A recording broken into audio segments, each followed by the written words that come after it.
Bonjour Christian Paul. Bonjour. Bonjour, merci d'être avec nous aujourd'hui. Bonjour Fabien Bazin également, Bonjour. Maire de Lorme. Merci d'être avec nous aujourd'hui sur les antennes exceptionnellement, mais heureusement partagées de Flotteur FM, de Radio Avalon et de Radio Morvan. J'ai avec moi Maria Silva pour Radio Avalon. Bonjour. Bonjour. C'est son équipe technique aujourd'hui. Avalon Vision, Pour Avalon Vision, oui. Et merci donc à Christian Paul et à Fabien Bazin d'être avec nous aujourd'hui. Vous nous avez accordé 1 heure d'entretien aujourd'hui. Avant de rentrer dans le vif du sujet, on va jouer la carte de la transparence. Dès le début, transparence, c'est le mot de l'année. En 2013, au Festival de la Charité, le mot qui a été plébiscité par le jury du Festival de Humo. La carte de la transparence donc est du mea culpa pour nous, puisqu'on a un petit peu tardé à vous faire parvenir nos questions.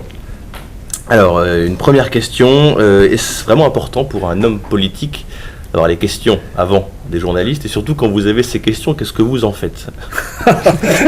C'est une question, donc si je comprends bien. Oui. Écoutez, on peut travailler de façon très différente. Parfois, c'est vrai, les journalistes souhaitent envoyer les questions avant. Peut-être qu'à leurs yeux, ça garantit une réponse plus travaillée, plus fouillée. Bon, évidemment, on perd aussi en spontanéité, peut-être en fraîcheur. J'espère qu'on ne perd pas en sincérité. En tout cas, je pense que quel que soit le mode choisi par les journalistes, et c'est eux qui en décident librement, que ce soit d'ailleurs pour la radio, pour la presse écrite. C'est ça qui est important, je crois. C'est vraiment que chaque média puisse décider de la façon dont il choisit de travailler. Voilà. Après, on peut, je pense, s'adapter à ces façons de faire. Fabien Bazin, pour vous, avoir les questions avant une interview, qu'est-ce que vous en pensez? Qu'est-ce que ça vous inspire? C'est nécessaire? Non, j'étais tenté de dire pas mieux, mais en fait, moi je suis plutôt un partisan de ne pas avoir les questions à l'avance. Je trouve qu'on est effectivement beaucoup plus dans la spontanéité et dans l'échange, dans la discussion. C'est probablement plus intéressant de se lancer comme ça. Dans l'aventure. Donc des questions, nous vous en avons préparé. Les débats, les projets, les chantiers ont été nombreux dans ce début de quinquennat. Ce qui nous intéresse aujourd'hui, c'est d'avoir votre regard, Christian Paul, vous qui partagez votre temps, j'imagine, en tout cas entre les déplacements en circonscription, les bancs de l'Assemblée, les missions parlementaires, les plateaux télévisés aussi, oui, les plateaux télé. On a pu vous voir sur France 3, on a pu vous voir sur LCI également. Ce qui nous intéresse donc, c'est votre regard sur les sujets nationaux et sur leur application, sur leur transposition en Bourgogne, dans la Nièvre, dans le pays Nivernais-Morvan.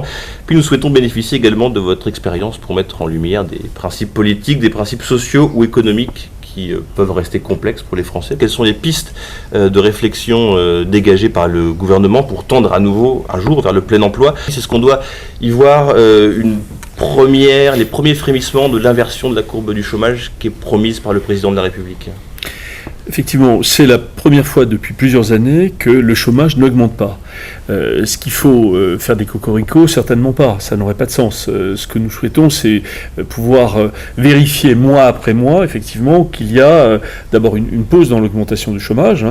Le chômage n'augmente plus, et puis ensuite, ça doit être l'inversion, c'est-à-dire progressivement faire baisser le taux de chômage, c'est-à-dire donner à nouveau espoir à des millions de gens qui se demandent si dans ce pays, dans l'industrie, dans le commerce, dans l'activité des territoires, il y a encore une place pour eux. Donc c'est effectivement aujourd'hui le sujet numéro 1 pour les Français. Alors sur quel plan on mène cette bataille?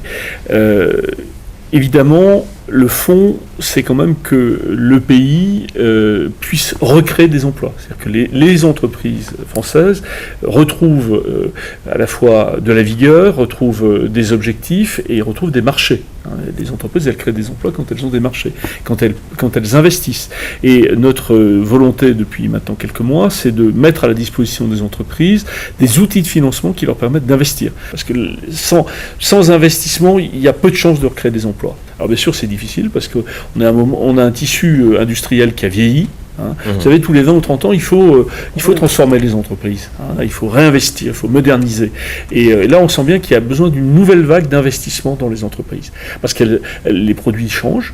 On prend le secteur qu'on connaît bien dans la Nièvre comme l'automobile, c'est un secteur qui est en crise, mais c'est un secteur où on sait que la voiture de demain ne sera pas la voiture d'aujourd'hui, donc il y a des changements. Dans les domaines plus nouveaux, que ce soit les technologies numériques, les énergies renouvelables, qui sont des domaines aussi où il y a de l'emploi, dans les années qui viennent, c'est pas facile, c'est des filières qu'il faut monter.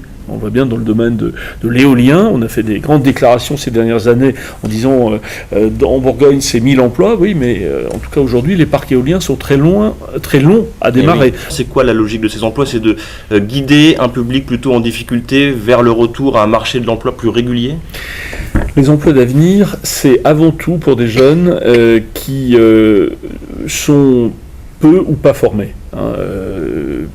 Mais ça, on a essayé de desserrer un petit peu la contrainte, notamment pour le milieu rural, en disant, écoutez, nous on a besoin aussi de jeunes qui ont grandi ici, qui sont allés faire un BTS et qu'on peut embaucher ici, dans une association, dans une collectivité. Donc on a réussi pour le monde rural à desserrer un petit peu les critères qui étaient un petit peu difficiles. Mais l'idée c'est quand même que des jeunes qui ont du mal à rentrer en entreprise, au moins en sortie d'études, puissent pendant 3 ans, avec un accompagnement en formation, être utiles sur leur territoire, et en même temps qu'on donne effectivement un coup de main, un coup de pouce à ces jeunes, on rend service à des collectivités, à des communes, à des associations, à des hôpitaux, et qui n'ont pas forcément les moyens effectivement de recruter. Donc c'est gagnant-gagnant, et je crois que c'est un bon programme, il faut le faire connaître, des jeunes, des employeurs, et c'est important aussi qu'à l'issue de ces 3 ans, avec vraiment la première ligne du CV, on ait le sentiment d'avoir vraiment été utile, d'avoir fait un vrai boulot. C'est pas des petits jobs, c'est vraiment des vrais boulots.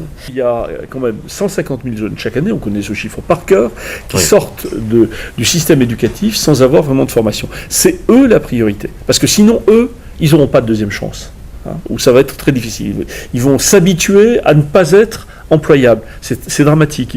Ils vont s'habituer à l'idée que le monde des adultes, l'entreprise, le monde du travail n'est pas fait pour eux. Bon, ça, il faut casser ça. Parce que c'est d'abord insupportable humainement, et puis ensuite pour le pays, c'est une difficulté majeure, parce que ces jeunes qui vont être à côté de l'emploi durablement, on inventera ensuite des solutions qui seront à la fois plus coûteuses et très dommageables sur le plan social et humain. Voilà. Donc il faudra arriver à ce que cette priorité reste là. Mais en même temps, il y a aussi des jeunes qui veulent rester dans les territoires ruraux, et pour lesquels effectivement ce programme donne une première chance très appréciable. Fabien Bazin, vous, en tant que maire d'une commune, maire de Lorme, pour être tout à fait précis, les emplois d'avenir, est-ce qu'il y en a ici à Lorme? Est-ce qu'il y en a sur le territoire du canton, de la Comcom? Est-ce qu'ils sont utiles?